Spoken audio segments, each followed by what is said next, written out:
নয়া উপনিবেশবাদ প্রাক আমলে এটা আমাদের দেশে হয়েছিল। আমাদের দেশটা ছিল একটা কলোনি। পাকিস্তানিরা আমাদের পরাধীন বানিয়ে আমাদের জাতীয় সমস্ত কিছু নিয়ে গিয়েছিল তাদের দেশে। তার আগে তেমনিভাবে গড়ে উঠেছে লন্ডন, তারাও একই কায়দায় আমাদের শোষণ করেছে। এই দেশের প্রাকৃতিক সম্পদ দিয়ে হয়েছে কলিকাতা, দিল্লি, বোম্বে শহর।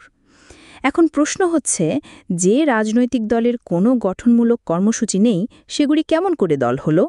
আওয়ামী লীগের কথাই বলি, এ পার্টি বাংলাদেশি কোনো পার্টি নয়। যদি বাংলাদেশি পার্টি হতো তাহলে ১২ মাসে ১৩ বার বিদেশে হুকুম আনতে যেতে হতো না। এই পার্টির মধ্যে যদি কোনো সত্যিকারের যুক্তি থাকত, তাহলে পার্টির নেতা শেখ সাহেব ১৯৭১ সালের ২৫শে মার্চের রাতে কেন পাকিস্তানি সেনাবাহিনীর কাছে আত্মসমর্পণ করেছিল? তাহলে এবার বুঝতে পারেন, রাজনৈতিক কন্ট্রাডিকশন আছে এবং তাদের শিকড় বাংলাদেশের মাটিতে নয়। আমাদের দলে যারা যোগ দিয়েছে তাদের সাথে আমি গভীরভাবে আলোচনা করেছি এবং তা থেকে আমি এই সিদ্ধান্তে উপনীত হয়েছি যে এই পার্টির কেন্দ্রবিন্দু বাংলাদেশের মাটিতে নয়, বিদেশে। এটা বারবার প্রমাণিত হয়েছে।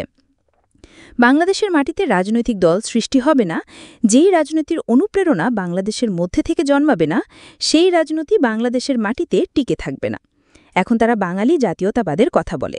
যখনই তারা বাঙালি জাতীয়তাবাদের কথা বলে, তখনই তারা সীমান্তের বাইরে আঙুল দেখায়। ওখানে তাদের দাদারা রয়েছে। সোজা কথা, জাতীয়তাবাদের ২ ভার্সন রয়েছে। সরু ভার্সনগুলির দিকে তাকালে দেখতে পাবেন যে হিটলার জার্মানিতে যে জাতীয়তাবাদের সৃষ্টি করেছিল সেটি ছিল রেশিয়াল। রেইসকে ভিত্তি করে তারা বলল, আমরা যারা জার্মানি রয়েছি আমরা দুনিয়ার মধ্যে সর্বশ্রেষ্ঠ। তাদের মধ্যে যারা দুর্বল ছিল তারা নিষ্পেষিত হল শারীরিক ও মানসিকভাবে লাখে লাখে।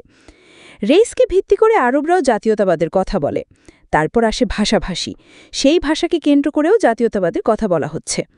আওয়ামী লীগ, মনি সিং, জেএসডি ভাষাভিত্তিক জাতীয়তাবাদের কথা বলছে।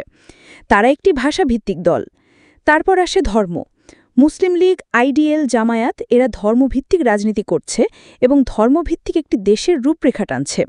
অথচ আল্লাহ তাআলা কুরআন শরীফে বলেছেন, লা ইলাস তারু নাবি আইয়াজাল লা তামাজান কালিলান, অর্থাৎ যত বড় মূল্যেই হোক না কেন আল্লাহর নামকে বিক্রি করো না।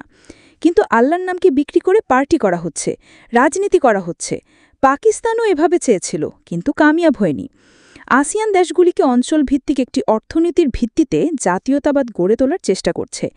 ইউরোপিয়ান ইকোনমি কমিটি এরাও ভৌগোলিকভাবে আলাদা, তবুও তারা অর্থনীতির ভিত্তি অগ্রসর হচ্ছে, কারণ সকলেই একই বিপদের সম্মুখীন। এভাবে অর্থনীতিকে কেন্দ্র করে ঐক্যবদ্ধ হয়ে একটি ইউরোপীয় পার্লামেন্ট সংগঠিত হয়েছে।